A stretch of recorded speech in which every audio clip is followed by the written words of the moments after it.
sitwasyon, kahit mahirap o Diyos, pero alam namin nandyan ka, Ama. Nagkila ka sa aming mga buhay. Aming pong dalangin o Diyos na ikaw po magbigay ng tagumpay sa bawat isa sa amin. Babalik namin ang papuri, pagsamba sa iyong nag-iisang pangalan, aming Panginoon na Hari, Panginoon Jesucristo. Lahat magsabing Amen. Praise God. Before you will pick your seats, kamayin mo ang iyong katabi, sabihin, peace in the storm. Praise God. So, napakabuti po ng Diyos na ating pinaglingkuran. Amen. That He give peace to us. Na kahit may mga pagsubok, may mga suliranin tayo mga kapatid, amen, yun yung pinaka-the best. Yun yung counterpart ng stress. Kasi bata pa lang ngayon, na-stress na. So, ang counterpart po ng stress ay peace. Kapag meron kang peace of mind, kahit tama lang yung pera mo, kahit minsan kulang, but you have peace of mind, then wala kang stress. Diba? Lalo na ngayon, hindi natin alam kung ano yung magiging future natin sa bansa natin. We don't know. Kasi hindi alam ng mga economic leaders natin kung ano ang gagawin. Paglagpas ng April, mararamdaman na po natin yung crisis. Tataas na lahat yan. Kasi magiging affected na lahat ng mga commodities. No? So lahat po, transportation, lahat yan, apektado na. Nag-triple na po yung almost nag-triple na. Meron lang 121, 130. Sa Palawan, yung pinanggalingan namin, 145 na yung diesel nila. Ganun kataas. Before nagtaas ang diesel, 99 na noon. Ngayon, mas pa. So, triple. No? Mahirap po yung kalagayan natin. Pero, salamat sa Diyos na naglilingkod tayo sa Kanya. Diba?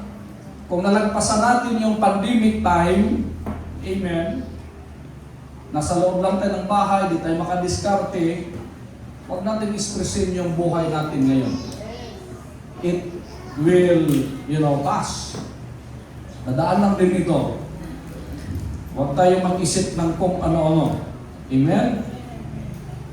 Sabihin mo sa katabi, maging mapayapa ka na sa gitna ng krisis. Diba? May plano ang Diyos. Book of Mark, chapter 4, verse 35-36. On that day, when the evening had come, He said to them, let us go across to the other side. Lahat nagsabing to other side. So it is a command, inutos po ng Panginoon, after they feed the people, after they heal the people, amen, nag-pray si Jesus Christ doon sa mga taong may mga sakit, pinakain niya, kasi ganun ang ating Panginoon eh. After niya nag-pray, after niya nag-preach, pinapakain talaga niya yung mga tao. Amen. So, and leaving the crowd, they took them in boat just as he was, and other boat were with him. So, sinabayan din sila ng ibang mga bangka, mga kapatid. And a great windstorm arose, and the winds were breaking into the boat, so that the boat was already filling. Parang mapupunot na yung bangka nila dahil sa sobrang lakas ng alon, mga kapatid, amen, ay napapasokan na ng tubig yung kanilang sinasakyan. But, anak pa sabihin, but, He was in a stern asleep on a cushion, and they woke him and said to him, and he awoke and rebuked the wind and said to the sea, Peace, be still. And the wind ceased, and there was a great calm. And he said to them, Why are you so afraid? Sabi mo sa iyong katabi, bakit ka natatakot? Have you still no faith? Wala ka bang pananampalataya? Sabi ba nga ni Sister Ivy, 4 na bisis ka gustong patayin ng demonyo. And yet, hanggang ngayon mga kapatid, amen, buhay pa rin Sister Ivy. Birthday mo, di ba? Bukas.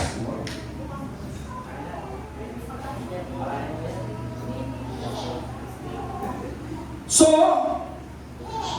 in verse 39 to 41, they were filled with grief and fear and said to one another, Who then is this, that even the wind and the sea obey him? Now, pag-aralan natin mga kapatid ko, yung binasa natin mga salita po ng ating Panginoon. So the journey, yung binasa natin ng unang verse kanina mga kapatid, began with a word, let us go over to the other side. So yun yung isa sa mga bagay mga kapatid, amen, na gustong gawin ng Panginoon sa atin. Tatawid tayo, aalis tayo kung ano man ang ating sitwasyon ngayon dito. Sinong nangako? Hindi tayo. Sinong nagsabi? Ang ating Panginoon. So isang magandang bagay mga kapatid na kapag ang Diyos nagsasabi sa atin, wala po tayong dapat katakutan mga kapatid kung ano man ang nandoon. Amen. Hallelujah. Basta't importante, kasama po natin ang ating Panginoon. But sad to say, sa panahon na we are in trouble, sa panahon na mayroong crisis tayong hinaharap mga kapatid, sa panahon na mayroong tayong mga problema, may mga suliranin tayo, hindi natin na-identify ang Panginoon. Parang nakakalimutan natin, nakasama natin ang ating Panginoon. Bakit? Kasi nagpapanik yung mga apostolis eh.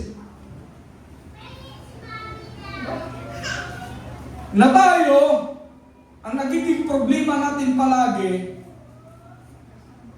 kapag may problema tayo, kapag may suliranin, kapag may sitwasyon tayo, isa sa lagi nating pinoproblema, pera. Na makinig kayo mabuti. Sa oras na pinoproblema nyo yung pera na yan, hanggang kamatayan mo, yun yung magiging problema mo. May kausap ako. Kasi yun yung nakikita ng demonyo na weakness sa'yo. Ito pala palagi problema mo. Ito pala palagi yung kahinaan mo. Ba? Hindi kita patatawilin doon sa kabila kung saan nangako ang Diyos sa inyo. Pipigilan ka niya. Remember, John chapter 10 verse 10, Jesus promised us that He will give us life more abundantly. Do you believe that? Nangako ang Diyos na pagpapalain po tayo ng buhay na punong-puno ng kasaganahan. But remember that John chapter 10 verse 10, mga kapatid, before that, Jesus said, but the thief come to steal, to destroy, and to kill.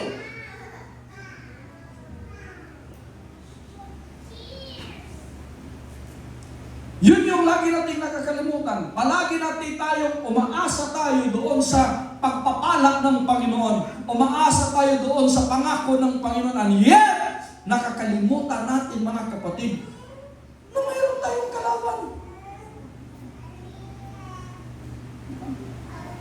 Na dapat, harapin muna natin to mga kalaban bago ka magkaroon ng buhay na masagana. May kausap ako. Di ba? Parang nangarap ka na magiging doktor, nangarap ka na magiging midtech, nangarap ka na magiging teacher, nangarap ka na magiging engineer. Yes, nandoon yung pangarap mo. Granted, ibigay ng Panginoon yan.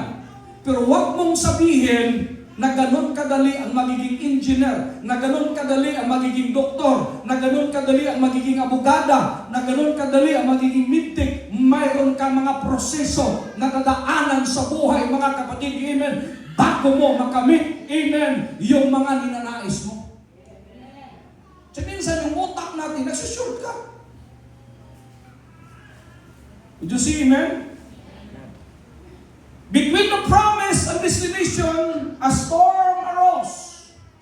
The wind waves filled the boat, and the disciples feared not just the storm, but what they perceived as God's absence. Yun yung lagi nilang problema. Whether kasama nila ang Panginoon o wala ang Panginoon sa kanila, mga kapatid, nagpapanik sila. So as we. May kausap ako. Lagi tayong nababahala. Ito na naman. Tingnan mo, pagdating ng katapusan ng April, pag naubos na yung langis natin, ngayon, hindi yan sinasabi ng gobyerno natin kasi magpapanik ang iba. Yung mga mayayaman, yun lang yung magkarga ng mga diesel. Lalagyan nila yung mga drum nila sa bahay. Tayo, wala tayong pambili ng galon. Diba? Paano ka makakalakad? Buti Star LB, merong e-bike.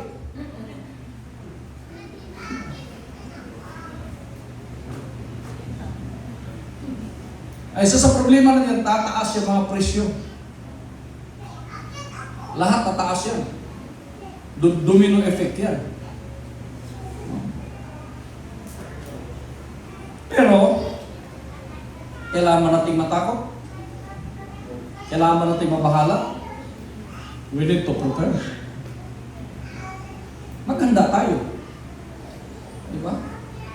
Sa ngayon, kung meron kang naiipon, ang problema ko, walang naiipon.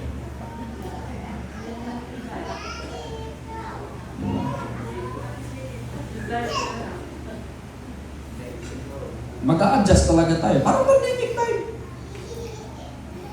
Mag-a-adjust tayo. Kasi global crisis ito.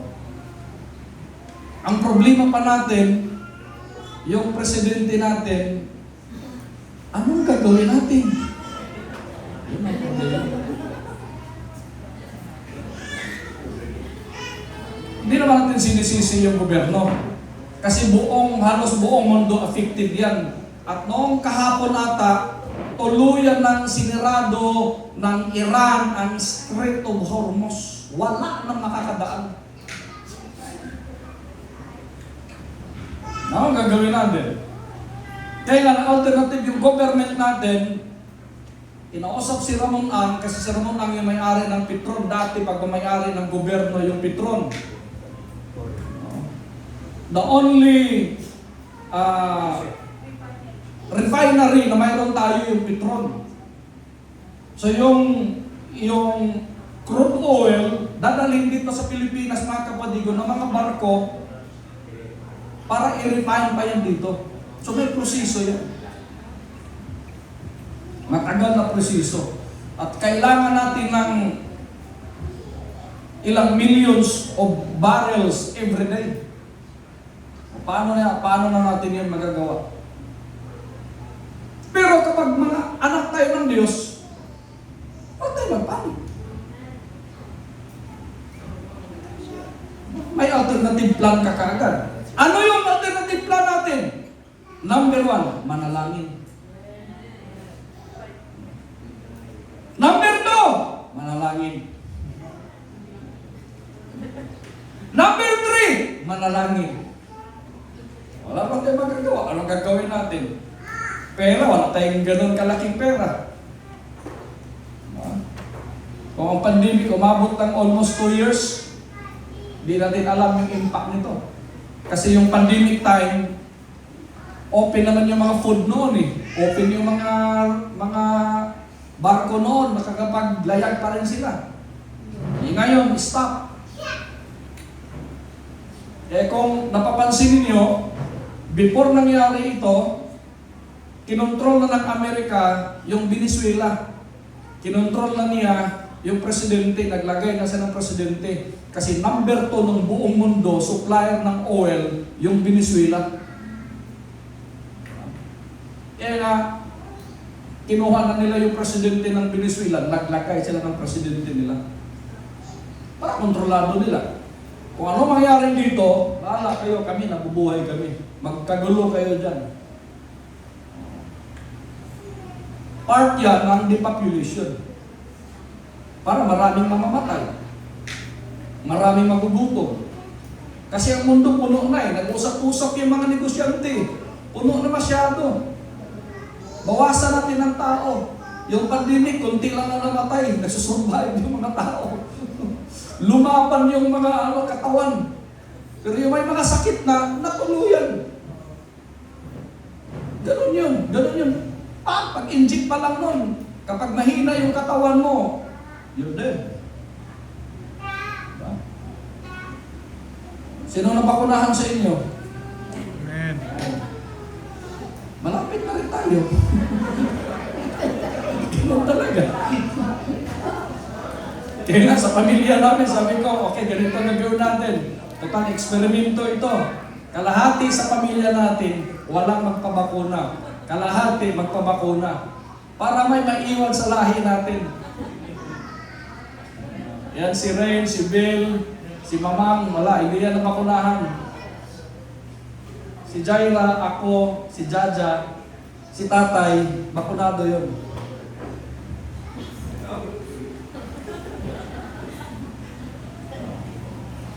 So, ganun lang. Pero kung hindi pa talaga mo panahon, mabubuhay ka pa, Mike.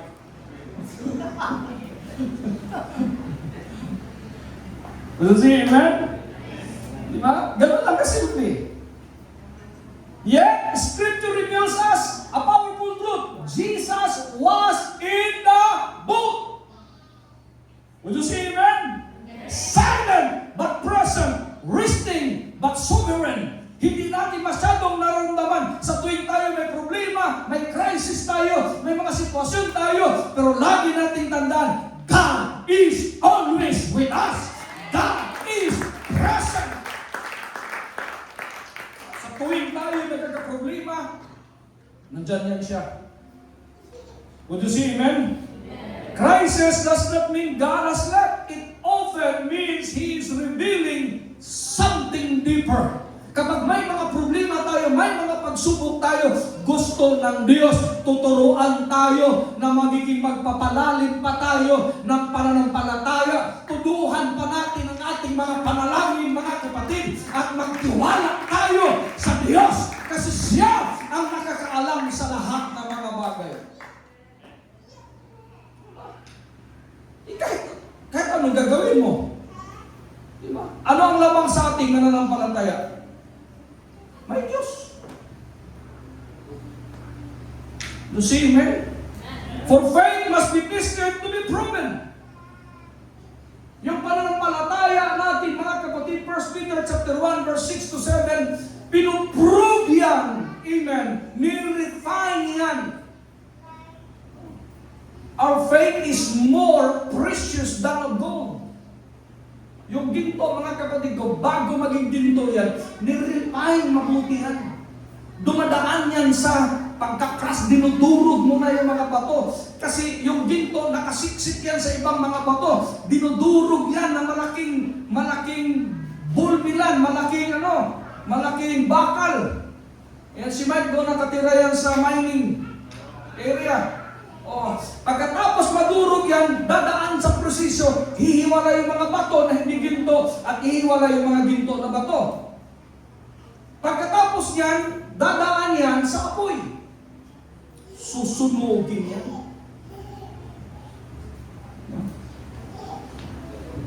Para magiging puro. Would you see, amen?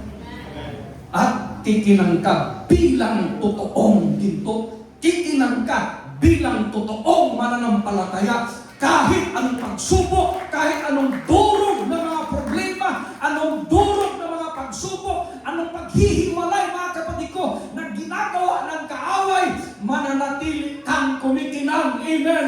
Dahil totoo ang iyong pananampalataya. Yun yung kagandahan. Kaya nga, maswerte tayo dahil alam natin yung salita ng Diyos. Diba? Pero kapag hindi mo pinag-aralan ang salita ng Diyos, lumalakad ka ayon sa iyong kalooban, papagsak ka. Ikaw mismo yung naglulunod sa sarili mo sa kumunoy.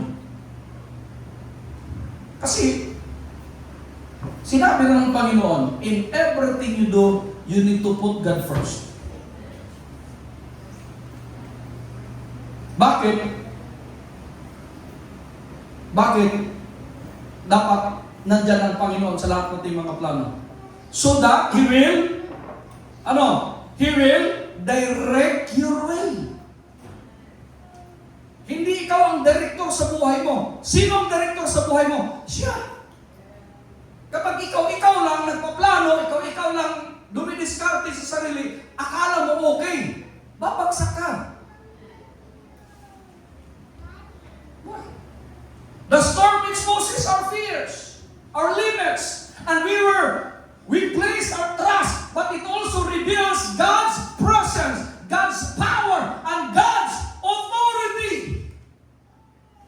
Kapag may pagsubok tayo, kapag may problema tayo, na-expose kung ano yung pagkatao natin, ano yung pananampalataya natin.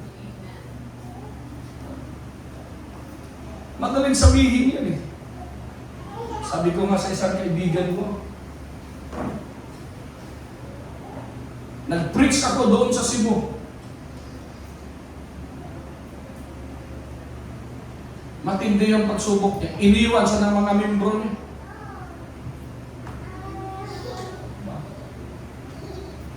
Dosi na lang kami, kasama yung mga aso, pusa, daga. Napakarami nila. Sabi ko sa kanya, mo.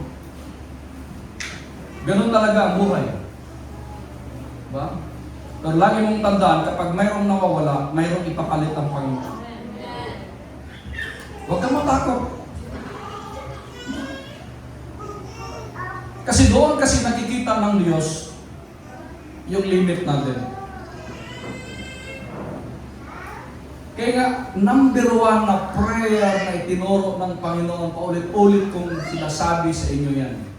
This is the way you pray. Our Father, you are in heaven. Hallowed be your name. Your kingdom come, and your will be done on earth as in heaven. Yun yung prayer natin palagi na kanyang kaharian ay sumasa atin. Bakit? Bakit? Kailangan na dapat when we pray, we ask His kingdom come. Because the kingdom of God is righteousness and peace and joy in the Holy Spirit. That is the kingdom of God. Diba?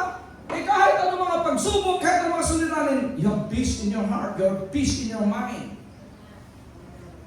Though mayroon tayong limit,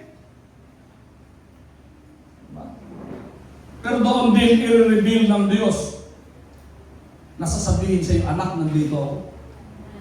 Ba't ka matatakot? Anak, nandito lang ako. Ba't ka kinakabahan?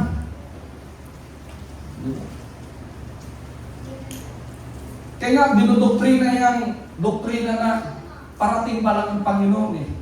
Para kabahan ka. Pero kung alam mo naman, nakasama mo ang Panginoon, why you worry? May kausap ako. Diba? Kasama nila ang ating Panginoon sa bangka. And yet, natatakot sila sa bagyo. Natatakot sila na mamatay sila. nakalimutan nila na ulit-ulit na itinuturo ng Panginoon na kahit tayo mamamatay, mabuhay tayo muli. Kasi ako ang pagkabuhay muli. Pero tayo, takot tayo.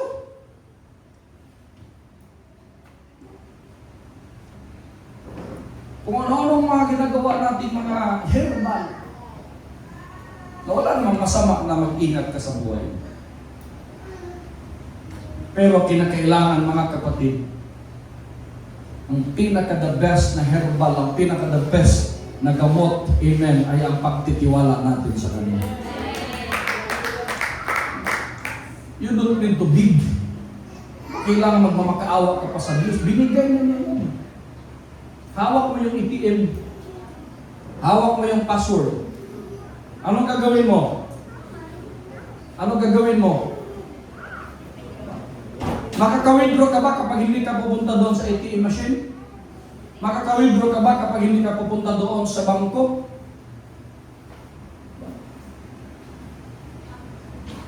Meron kang gagawin. Mag-effort ka. The storm was real, but so was His word. Ang mga bagyo, ang mga pagsubok, ang mga suliranin, totoo yan. Pero ang salita din ng Diyos, totoo. Would you see Amen? The three truths to hold. First, God is present. Isaiah chapter 41 verse 10.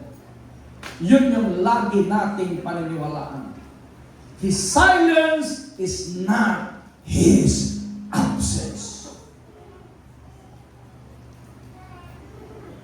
Do you hear me?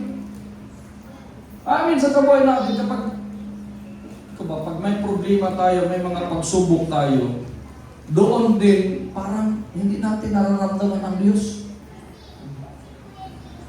Amen? Di ba? Pero sa panahon na silent ang Diyos, huwag mong isipin na wala siya. Sa panahon na akala mo wala ang Diyos sa iyo, nandyan siya. Naghihintay lang siya, mga kapatid. Because God is sovereign. Psalms 107 verse 29. What threatens you is still under His command. Ano man ang mga pagsubok, ano man ang kinatatakot mo, ano man ang mga bagay na darating, mga kapatid ko, huwag kang mag-alala dahil lahat ng mga bagay, lahat ng problema, karamdaman, sitwasyon, that is under His command.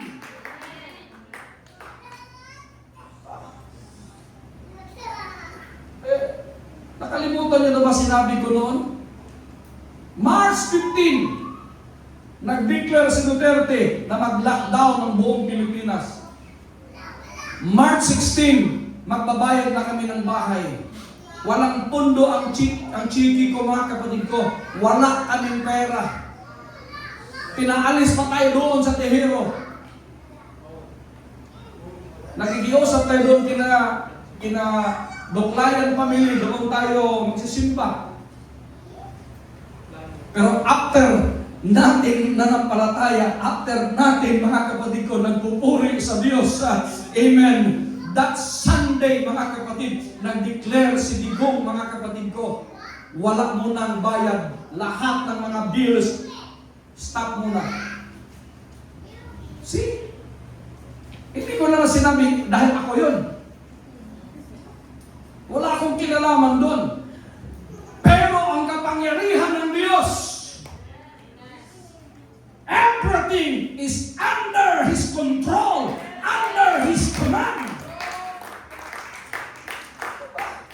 May dapat ba tayong katakutan?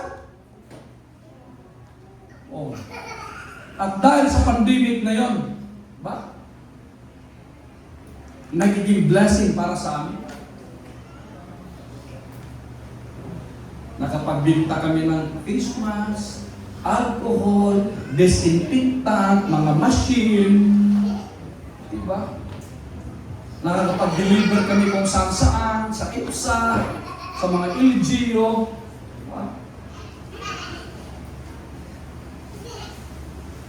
Why? Because Christ is our peace. John 14:27. Peace is not the absence of storms, but the presence of Christ within them. Naintindihan ba natin mga kapatid? Kasi minsan, Panginoon, alisin mo itong problema. Alisin mo itong pagsubok ko. Mali yung prayer mo. Kahit naglilingkod ka sa Panginoon, kahit may pananampalataya ka, kahit nagtitiwala ka sa Sister Chanel, amen, nandyan yan. Darating talaga yan. Hindi pwede na nag-aaral ka na walang quiz, walang exam, walang pagsubok.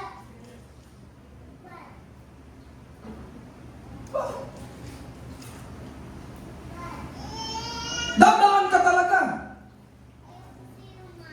Pero, makinig kayo mabuti, doon ko natutunan na kapag mayroon kang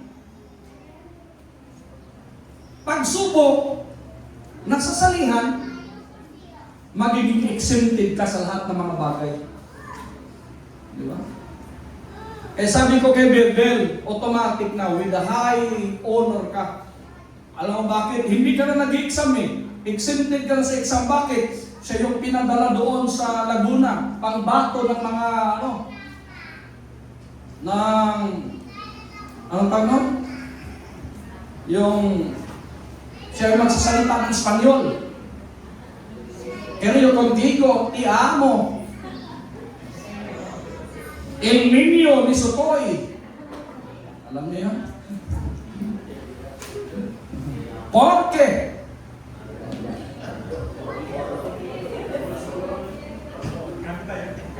ano ba yun? Diba? Oh. Di, ang pinaka-highest level, 99. Di na sa nang-exam. Bakit? Bago siya eh. Bakit bago? Di na siya exempted na sa mga exam-exam. Na makinig kayo, ang buhay natin ganon. Pero kung hindi ka dinala sa pinakamatinding pagsubok, dadaan ka sa mga pagsubok. Mag-i-exam ka, sasali ka sa periodical, ba? Eh, siyempre, pinang-competition siya doon. Oh. Di kung anong pinaka-highest na ibibigyan ng teacher, yun yung grade niya. Bakit? Sa'yo pang bato eh. Lahat ng Cavite province yung nagdala. Mga kapatid. Umahanga yung Calvo na yung Espanyol. El Calvo, ayun. Pareho kami. Picture kami.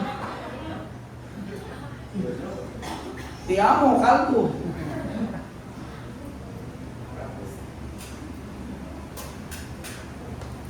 So sa mga pagsubok natin, sa mga problema natin, sa sitwasyon natin mga kapatid, hindi tayo exempted. Pero lagi nating tanda, nandyan ang Diyos. Ha? Nandyan ang Diyos mga kapatid. Would you see, amen? The turning point. What is the turning point? Jesus arose and spoke, "Peace, be still." And the storm, ano daw? And the storm obeyed. Wow. Lahat masabing wow. Yun yung kagandahan doon. Kapag tumawag tayo sa Kanya, kahit may doubt tayo, amen, nakikinig ang ating Panginoon. Kaya ano maganda? Wala akong pakialam kung sasabihan ako ng Panginoon na wala akong pananampalataya. Mahina yung pananampalataya ko. Basta importante, tawagan ko siya. Amen. Gisingin ko siya. Amen. Hallelujah. Kukunin ko ang kanyang atensyon. Yun yung pananampalataya. Sometimes, he calms the storm. But sometimes, sana yun?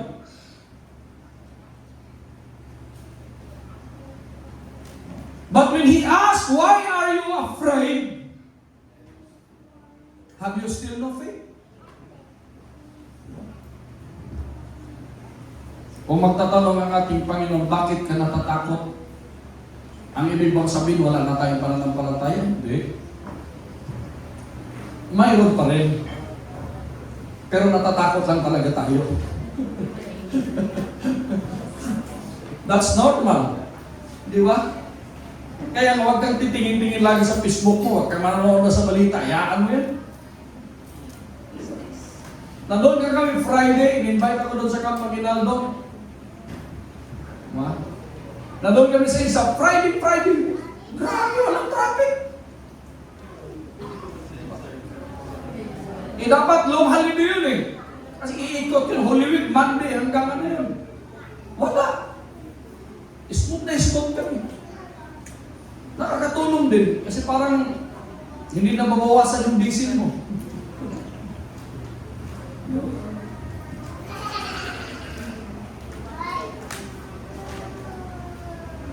Minsan natatakot talaga tayo. Naalala ko nga nung nagkasakit ako, tinitingnan ko yung mga anak ko. Kung paano na kaya to? Kung mawawala ako. Si Claudia, mag-aasawa ng Amerikano. Yung mga anak ko, baka apihin ang kanyang bagong asawa. Hindi naman ako naniwala sa multo, buti kong kaya ko multuhin yung mga yan. Parang nagalo-halo na yung problema ko. Gumagawa na ako ng last will ko sa cellphone ko.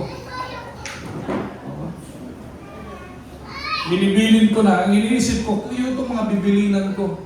Tutulungan kaya ako ng mga to? Di ba? But at the end of the day, amen, nandoon tayo, mga kapatid.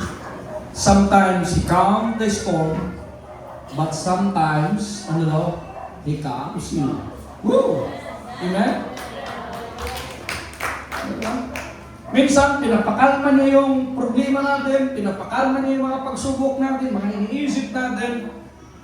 Pero minsan, ikaw ang pakalmahin niya. Para maintindihan mo, malalagpasan mo rin yan. Kalma ka lang. Ako, ganun ako lagi. When everybody's panic, relax.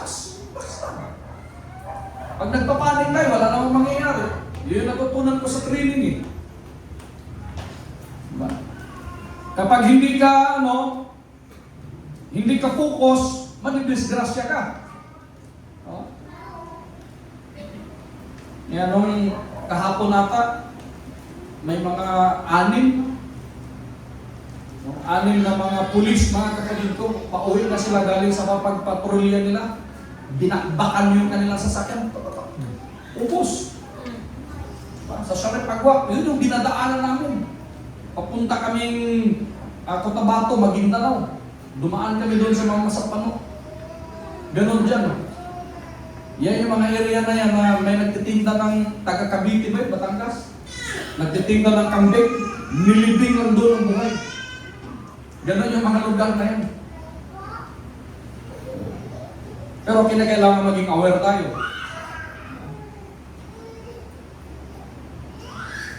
Minsan pinapakalma ka ng Diyos para makapag-focus ka.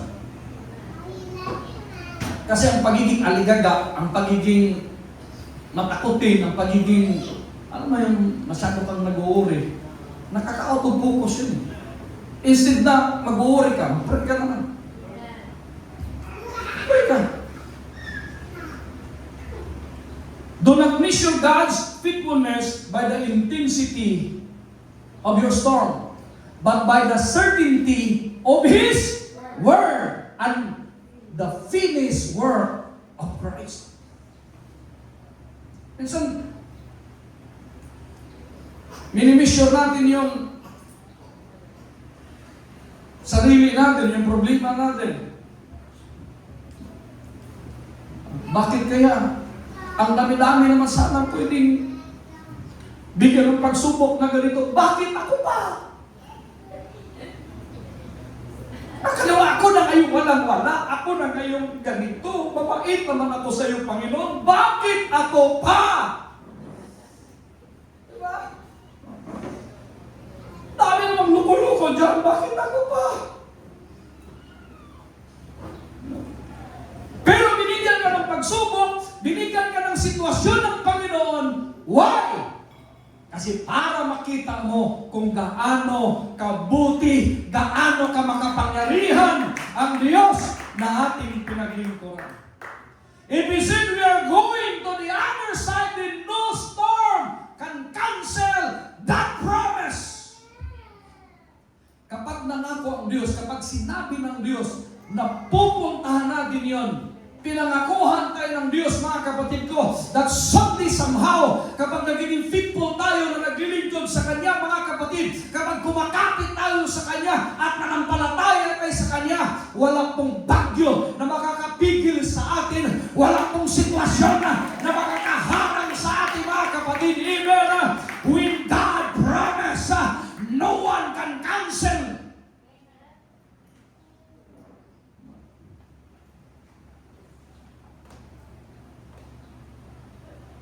The storm may shake your boat, but it cannot sink what God sustained.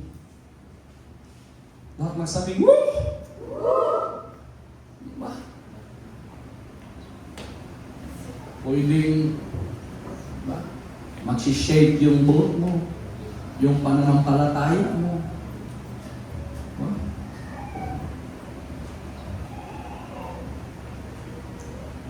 Sabi ko nga sa pamilya ko noon, kung mamatay ako, insured na itong bahay. Wala na lang kayong ibang gagawin kundi maghanap kayo na makakain ninyo. Pero may bahay na kayo. Kasi insured na yung bahay. Sabi ni Mr. Jaja, "Di ko gusto ang bahay, ikaw ang gusto ko!"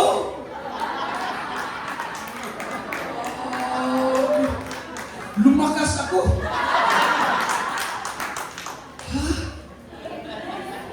Ako?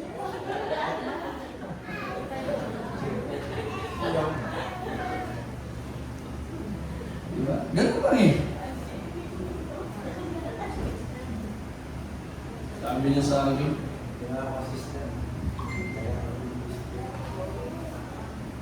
minsan nagsishake yung pananampalataya natin.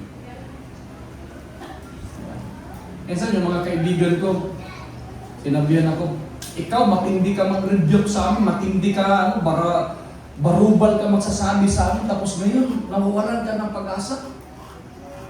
Panindigan mo yan, pinag-preach mo. Matindi ka magsasalita, tapos ngayon, ikaw nangihina ka. Minsan ganun eh, di ba? Minsan kapag may problema yung kaibigan mo, may mga yung sitwasyon, kaya mo yan. Pero pag ikaw pa, parang hindi mo kaya. Tama, mali. Pag hindi mo magsabi, di, ako yan, malalagpasan mo yan. Kaya mo yan. Pag ikaw na, parang hindi ko kaya. Woo! Ganun talaga ang buhay. You see, amen? If Christ is with you, your crisis is not your end. Do you believe that? It is your passage to a deeper revelation of His glory. Woo! Hallelujah! Kung ang ating Panginoon kasama natin, mga kapatid, yung crisis natin, yung sitwasyon natin ngayon, hindi yan ang katapusan natin, mga kapatid. Amen. Mayroon pang ibibigay ang ating Panginoon. Mayroon pang ipapahayag ang Panginoon. Deeper revelation of His glory. Na maintindihan natin, na maunawaan natin, mga kapatid, na yung sitwasyon natin ngayon, yung hinaharap natin ngayon, mga kapatid. Amen.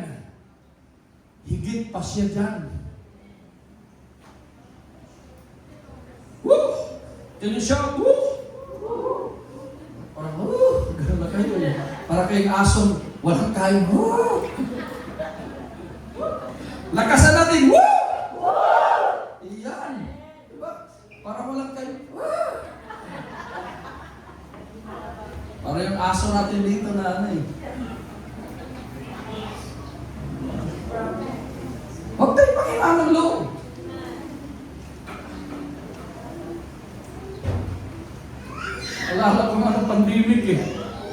hati-hati kami, binabudget namin yung pagkain. Kasi puro dilata. Reklamo ng mga anak ko. Amoy lata ng bibig namin, Daddy, amoy lata. Kasi pamimigay na natin yung lata.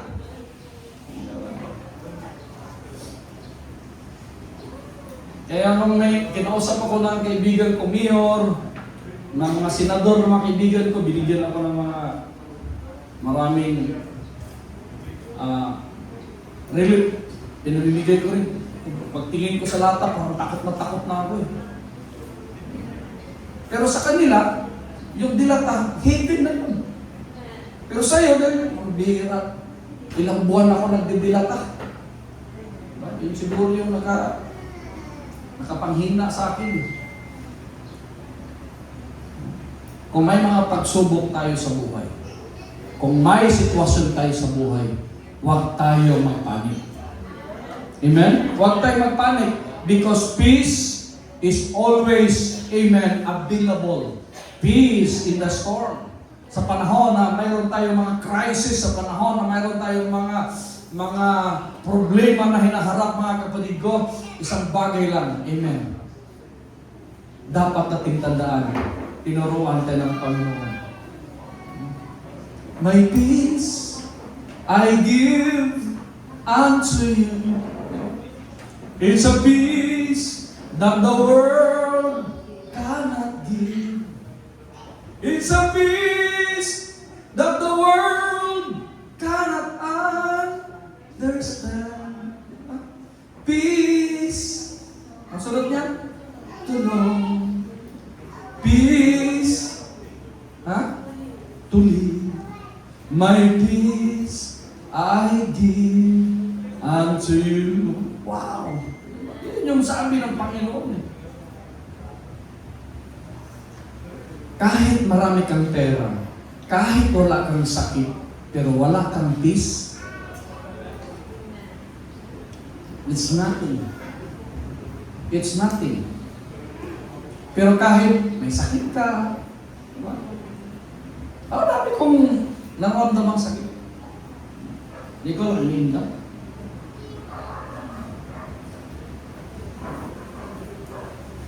Kasi pag lagi mong pinapansin yung sakit mo sa LB, parang sakit nandito ko. Sunod na araw, alam sumasakit. Tapos ka na nun. Pero parang sakit dito rin. Sunod na araw, wala. Ganun lang yun ko eh. Uy, wala na pala akong budget. Ano kayo ito? Sige.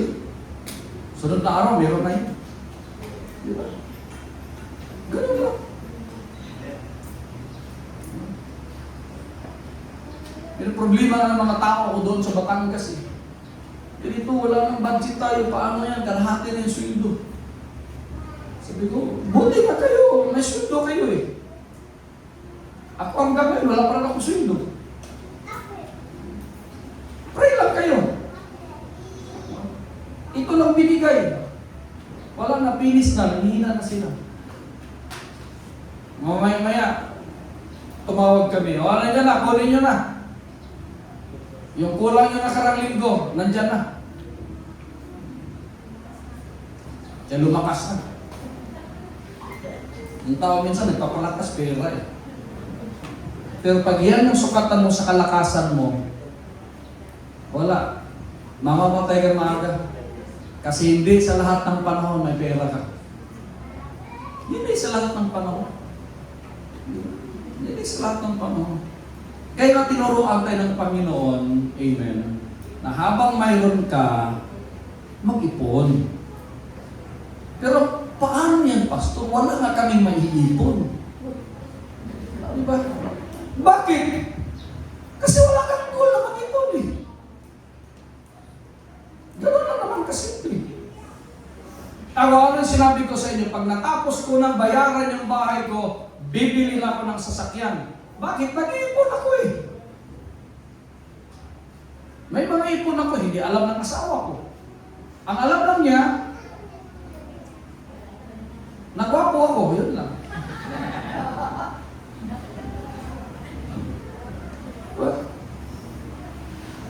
Ipon ka lang. Kahit maliit yan, ipon ka lang. Dahil someday somehow, magagamit mo yan. Kaya lang, ano yung tinuro ko sa inyo? Pag may income ka, ay tinuro ko sa inyo, pag may income ka, before sa mga crisis, kunan mo ng 20%. Yung 10%, savings mo. Yung 10% para sa Panginoon. Yung 80%, you live for that. Kahit anong income mo, kahit gaano kaliit, gaano kalaki, lagi mong tanggalan yung 20%. 10% sa sarili mo, 10% para sa Panginoon. Lagi mong tandaan yan. Para sa iyo at para sa Panginoon. Pagdating ng panahon, sabihin ko sa iyo, hindi ka problema.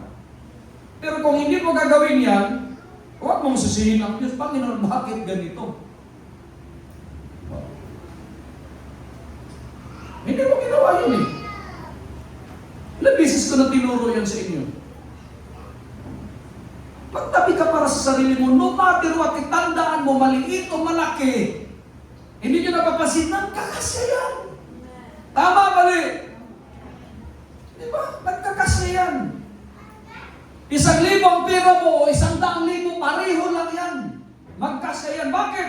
Mag-a-adjust ka eh. Kung marami kang pera, marami ka rin gusto. Pero pag konti lang pera mo, konti lang gusto mo. Ganun lang kasimple. Mag-adjust ka.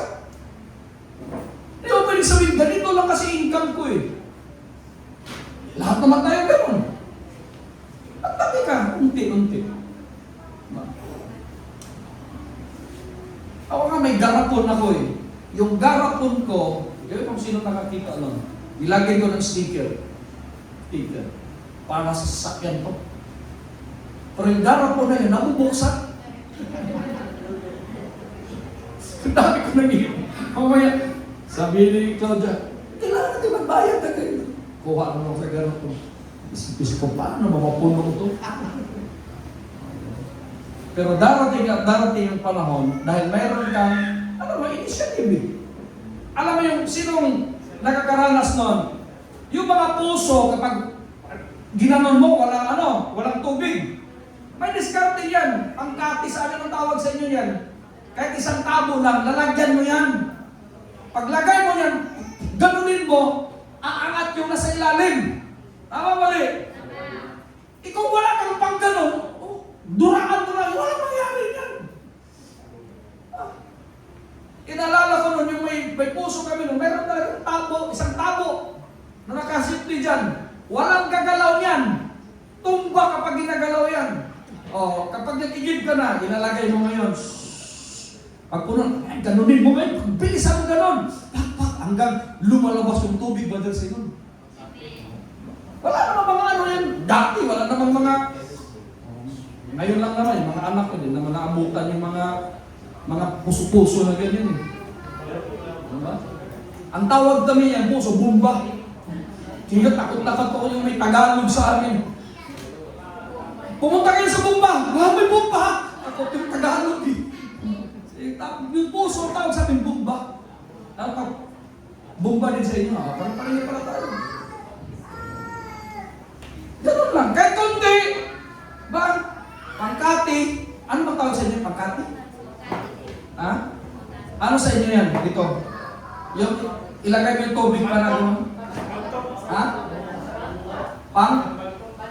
Pangbanto. Oo. Kasi meron talaga silang salita na hindi natin salita eh. Pangbanto. Yun yung kagandahan kapag may natabi ka. May pangbanto ka. May kausap ako. At yun yung kagandahan na meron kang binibigay din sa Panginoon. Bakit? Makliro sa Panginoon eh. Panginoon, meron akong binigay sa iyo. Kaya hindi mo naman sasabihin, alam kasi ng Diyos yun eh. Alam ng Diyos yun. Kaya yung mga tao mapagbigay, tingnan ninyo, kahit nahihirapan yan, nagsusurvive. Nakikausap ako. Nagsusurvive yan. Tingnan niyo yun. Sino ang malaki magbigay? Yung mga mayayaman. Kasi naintindihan nila, kapag nagbigay sila ng malaki, babalik sa kanila ng malaki. Tingnan nyo, nagbibigay yan sa mga charity, ang lalaki ng pinibibigay yan. At tingnan mo nung pandemic, sabi na rin mo lang, magbigay ka ng bilyon. Magbigay ako ng mga ganito, bigas. Magbigay ako ng ganito. O, pamimigay sa mga tao. Ngayon nga, sabi ni Romo lang kaya ko, ipahiram ko yung Petron. O, hindi ako actor sa kita. Sige, gamitin natin. Yun yung puso ng tayo kasi, ganito na lang yung ibibigay ko pa ba? No, hindi ko kayo pinipilit ng gano'n. Pero, yun kasi yung gusto ng Panginoon. Kapag mayroon ka, magtabi ka para sa sarili mo, magtabi ka rin para sa Panginoon. Yun lang. Hindi yan sekreto. Hindi yan sekreto. Kasi bulgar yan sa salita ng Diyos Maging si Abraham, alam niyo bakit ang mga Hudyo ngayon pinagpala? Basahin niyo yung Hebrews, chapter 7. Before pa na inutos kay Moses na magbigay ang mga Israelita ng ikapo, mga kapatid, at alay, si Abraham nagbibigay na kay Melchizedek. Nagbibigay na siya. So hanggang ngayon, ang mga apo hanggang sa kaduduluhan, dahil sa faithfulness ni Abraham, pinagpala ang mga Hudyo, ang mga Hebrew. Pinagpala sila. Bakit? Marunong sila magbigay. At saka nagtutulungan sila. Sa atin, iba kasi sa atin May nakikita ka, tindahan. Maraming binta. Maraming bumibili. Sunod na araw niyan, 10 na kayo may tindahan.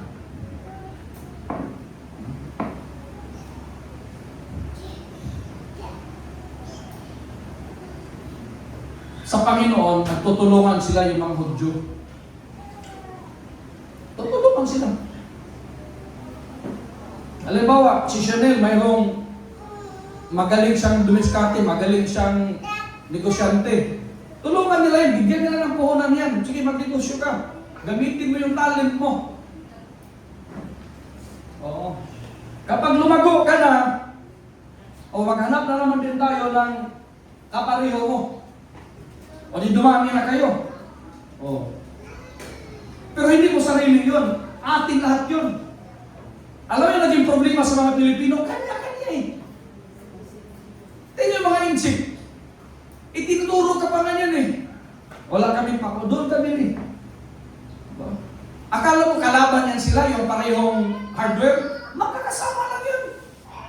Isang source yan. Walang problema yan sa kanila. Wala silang plywood, ituturo ka doon. Kabilang may plywood. Kasi parehong source yun sila. Tingnan nyo, buong hilira, mula 13 hanggang tansa, karamihan ng may-ari ng mga hardware, inchik, isang source yun. Nagtutulungan yung mga yun. Sa ating ganoon din, meron tayong kasama ang ating Panginoon. Pero mahalaga na nagtutulungan tayo. Will you see amen? Kasi ang crisis, mga kapatid, kagaya ng sinabi ko kanina, mayroong crisis. Pero ang Diyos din magbibigay sa atin. Amen. Nagkapanatagad sa ating kaisipan. No matter what happened, amen, tayo po ay makakalagpas ng mga pagsubok. At kahit kamatayan, imagine mo yung hope na sinabi ng Panginoon.